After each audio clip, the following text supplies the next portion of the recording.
नमस्कार दोस्तों, आपके माता पिता, गुरुदेव, भगवान और इष्ट देव सभी को मेरी तरफ से प्रणाम। जय माता दी। आप सभी का एक बार फिर से हमारे चैनल ज्ञान गंगा पर बहुत बहुत स्वागत है। आज के हमारे इस वीडियो में हम आपको करवा चौथ की व्रत कथा सुनाने वाले हैं। दोस्तों, करवा चौथ व्रत कथा सुनने से पहले सभी महिलाएं अपने हाथ में 13 गेहूं के दाने ले लें और अब कथा शुरू करें। एक ब्राह्मण के 7 पुत्र थे और वीरावती नाम की इकलौती पुत्री थी। 7 भाइयों की अकेली बहन होने के कारण वीरावती सभी भाइयों की लाडली बहन थी और उसे सभी भाई अपनी जान से भी बढ़कर प्रेम करते थे। कुछ समय बाद वीरावती का विवाह किसी ब्राह्मण युवक से हो गया।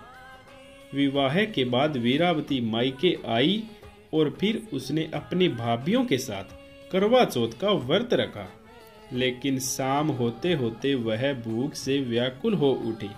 सभी भाई खाना खाने बैठे और अपनी बहन से भी खाना खाने का आग्रह करने लगे, लेकिन बहन ने बताया कि आज उसका करवा चौथ का निर्जल व्रत है और वह खाना सिर्फ चंद्रमा को देखकर उसे अर्घ देकर ही खा सकती है। लेकिन चंद्रमा अभी तक नहीं निकला, इसलिए वह भूख प्यास से व्याकुल हो उठी। वीरावती की ये हालत उसके भाइयों से देखी नहीं गई और फिर एक भाई ने पीपल के पेड़ पर एक दीपक जलाकर चलने की ओट में रख दिया। दूर से देखने पर वह ऐसा लगा कि चांद निकल आया है। फिर एक भाई ने आकर वीरावती को कहा कि चांद निकल आया है, तुम उसे अर्घ देकर खाना खा सकती हो। बहन खुशी के मारे सीढ़ियों पर चढ़कर चांद को देखा और उसे अर्घ देकर खाना खाने बैठ गई। उसने जैसे ही पहला टुकड़ा मुंह में डाला तो उसे छींक आ गई। दूसरा टुकड़ा डाला तो उसमें बाल निकल आया। इसके बाद उसने जैसे ही तीसरा टुकड़ा मुंह में डालने की कोशिश की तो उसके पति की मृत्यु का समाचार उसे मिल गया। फिर उसकी भाभी उसे सच्चाई से अवगत कराती रही कि उसके साथ ऐसा क्यों हुआ। करवा चौथ का व्रत गलत तरीके से टूटने के कारण देवता उससे नाराज हो गए।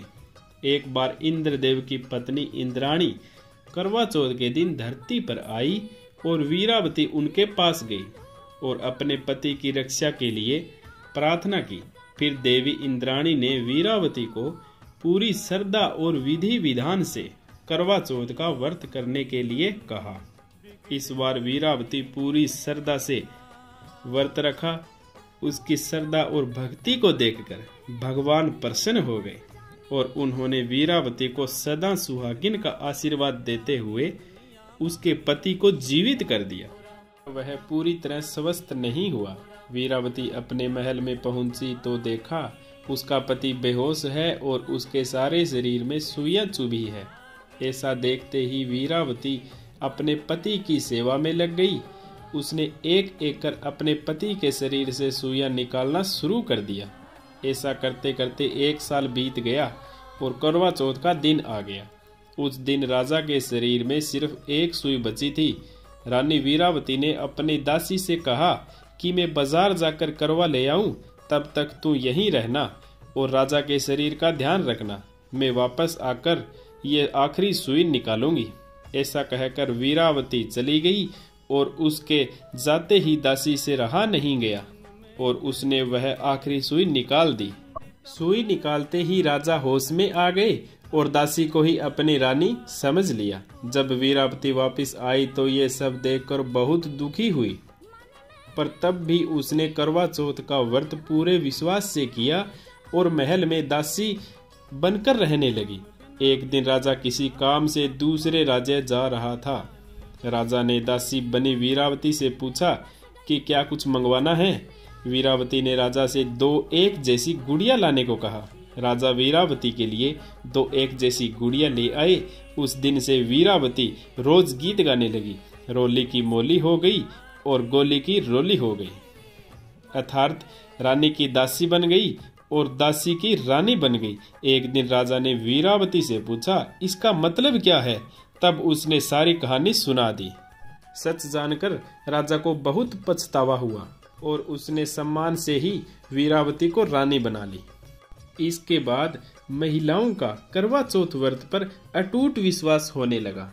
हे करवा चौथ माता, जैसे आपने वीरावती को अपना सुहाग लौटाया, वैसे ही सभी महिलाओं को सदा सुहागिन रहने का वर देना।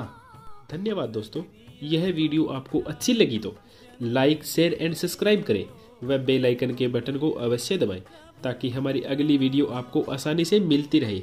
जय श्री राम। राधे राधे।